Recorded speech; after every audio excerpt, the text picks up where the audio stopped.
ওয়াকারনা ফি বুয়ুতিকুন্না ওয়ালা তাবাররাজনা তাবাররুজাল জাহিলিয়াতিল উলা। নারীরা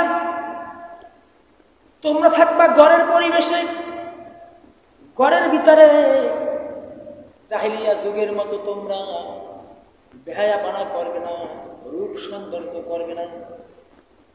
আল্লাহ পাক কোরআনুল কারীমে রূপ সৌন্দর্য করতে নিষেধ করেছেন। হ্যাঁ, তোমরা সৌন্দর্য প্রদর্শন করবে, সৌন্দর্য প্রদর্শন করে তোমার স্বামীকে তুমি খুশি করবে। কিন্তু দেখা যায় সৌন্দর্য প্রদর্শন করে বেড়ায় রাস্তার লোকেরে, দোকানপাটের লোকেরে, বাজারের লোকেরে খুশি করে, সৌন্দর্য করে। অথচ আল্লাহ পাক বলেছেন যে তোমরা জাহিলিয়া যুগের মতো তোমরা বেহালাপনা করবে না, রূপ সৌন্দর্য করবে না, তোমরা ঘরের পরিবেশে থাকবে।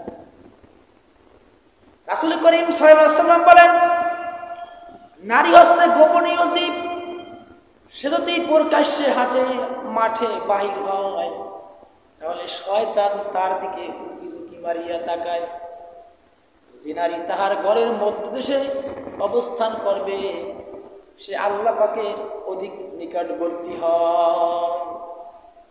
কিন্তু আপনি দেখবেন বর্তমানে আল্লাহ নবী বলেছেন নারীরা হচ্ছে গোপনীয় জীব, কিন্তু তারা গোপনে মোটেও থাকে না। পুরুষেরা বাহিরে চলাফেরা করে, আর এক শ্রেণীর নারীরাও বাহিরে চলাফেরা করে। সবাই যে খারাপ তা না।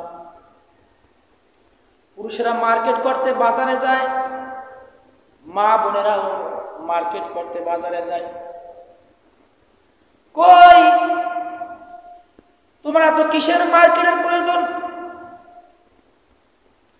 তুমি থাকবে ঘরের পরিবেশে। হ্যাঁ, তোমার যদি বেশি প্রয়োজন হয় তুমি পর্দা করে তোমার শরীরটাকে সুন্দরভাবে দেখে তারপরে তুমি প্রয়োজনে বাহিরে বের হও।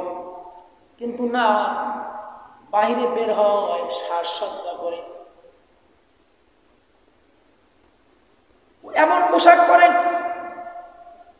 আবার দেখুন আপনি বোরকা পরে, এমন বোরকা পরে চেহারার আকর্ষণের চাইতে বোরকার আকর্ষণ বেশি।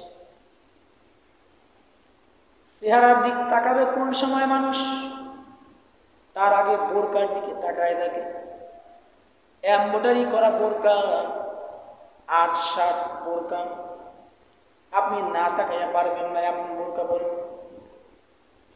আবার আপনি দেখবেন ডিজিটাল ভাবে চলাফেরা করে তারা, মোটর সাইকেলে চড়ে, লজ্জা নাই মোটেও। আল হাইয়া শুবাতু মিনাল ঈমান, লজ্জাশীলতা হচ্ছে ঈমানের অঙ্গ। অথচ আমি আমার নিজের চোখে দেখা, আপনারা কি দেখেন, কি যে বলবো, অবশ্যই আপনারাও দেখেন। মোটর সাইকেলে চড়ে দুই দিকে পা দিয়া পুরুষের মতো। আপনি বলেন তো, একটা মেয়ে যদি দুই দিকে পা দিয়া পুরুষের মতো যদি মোটর সাইকেলে চড়ে, তাহলে আপনি দেখেন ওর অবস্থাটা কি হয়। ওরে দেখলে লজ্জা লাগে না? আমার তো লজ্জা লাগে, খুব কষ্ট লাগে। কই এরা কারা?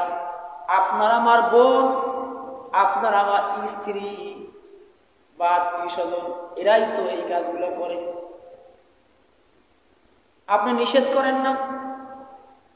অনেকে বলে হুজুর বর্তমানের মেয়েরা পর্দায় থাকে না। আমি বলি এই দোষ মেয়েদের না, এই দোষ হচ্ছে আপনার আমার। কেননা আপনি যদি কঠোরতা অবলম্বন করতে পারতেন, আমি যদি কঠোরতা অবলম্বন করতে পারতাম, তাহলে কর্ষিণকালে ওরা অযথা অপ্রয়োজনে বাইরে চলাফেরা করতে পারতো না, বের হইতই না। আপনি নিষেধ করেন আজকের থেকে, দেখবেন কোন নারীকেই আপনি বাহিরে অযথা পাবেন না, অপ্রয়োজনীয় পাবেন না। কিন্তু আপনি তো বলেন না, আপনি চিন্তা করেন আমার মেয়েটা খুব সুন্দর, সবাই দেখুন, ঘটক লাগবে না, এমনি ঘটক চলে আসবে আমার বাড়ি। এইটাই হলে আপনার খেয়াল। স্ত্রী যদি একটু সুন্দর হয়, খালি মার্কেটে নিয়ে যায়, মোটর সাইকেলের পিছনে চড়লে তো আর কোনো কথাই নাই, এমন ভাবে সাজসজ্জা করে রাস্তায় বের করে মানুষকে দেখায় যে আমার স্ত্রী অনেক সুন্দর। এ কপাল পোড়া, তুই তো জাহান্নামে যাবি, আর তোর বউরেও নিবি তোর কারণে, আবার তোর বউ জাহান্নামে যাবে, আবার তোরেও নেবে জাহান্নামে। বলে নাউজুবিল্লাহ।